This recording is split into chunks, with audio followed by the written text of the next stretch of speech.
I'm going to be sharing with you Adrianne Thygerson's presentation. One of the things that's really important in our community is to develop this child-appropriate standard, and that's because when you look at lawsuits that arise from obscenity laws, they are going to be looking at what the local community standard is. And so this is such an important concept for us to keep in our communities. As we allow more explicit materials to be displayed, we're basically sending a message about our community standard and that we're willing to allow that. And so a few things that you can do to help establish a standard is, one, be aware of the environment. Realize what's around you and notice the things that are part of that environment that could contribute to this.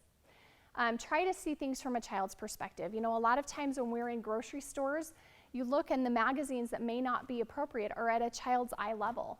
And so being aware of a child's environment and what they may see and how they may perceive that is really important.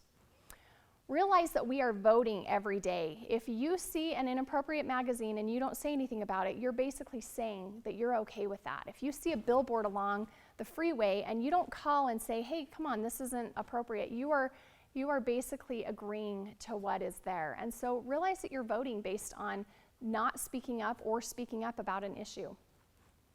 And then make your vote count. Do something about it. Don't just see it and be disgusted by what you're seeing, but actually do something. And small things matter and can make a difference. One of the things that's been great that Adrianne's been involved in is developing community standards in her city. So she lives in Sandy City, and they had a child-appropriate resolution that was done years ago, but it needed to be updated. And so she worked with her city council.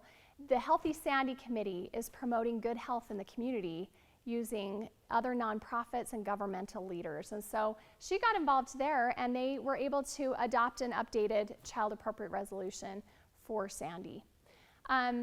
Local communities define obscenity based on contemporary community standards. So like we talked about, if your community is okay with what's being shown, you're basically saying that you're accepting that, and that becomes your standard, and that's why it's so important for us to stand up for these good standards.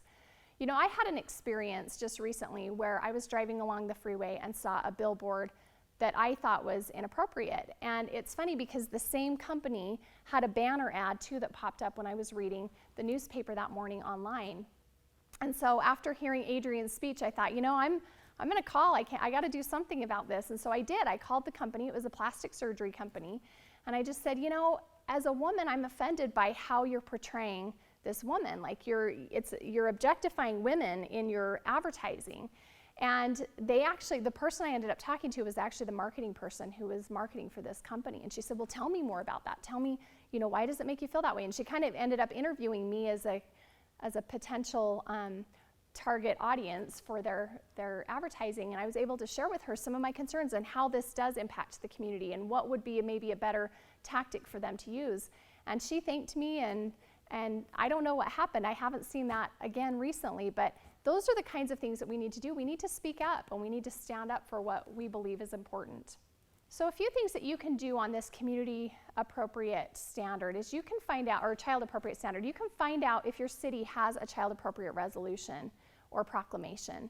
And then find out if it needs to be strengthened or better defined. So the Sandy City 2015 model is a good example of that, and you can get a copy of that from Adrianne. I'll give you her email address.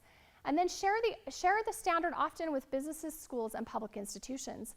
When you pass a child appropriate resolution, government can't go in and change things in the business, with a business. They can't go in and dictate to a business that a magazine needs to be removed or that something needs to be done. They're basically outlining, here's what we want our standard to be, and here's what we believe it is. But then it's up to the public. It's up to us to go in and talk to these businesses and help educate them on this and let them know that we are going to be making decisions on where we shop based on what is appropriate and what we feel like we can bring our children to. I think it's really important that, you know, when we are talking to a store manager, that we can help them understand that we want to shop there with our children, and we need them to help us make it more family friendly.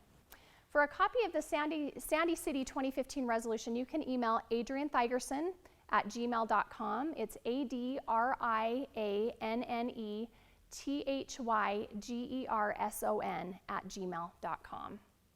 Thank you very much. If you have any questions, you have our contact information. We'd be happy to answer them.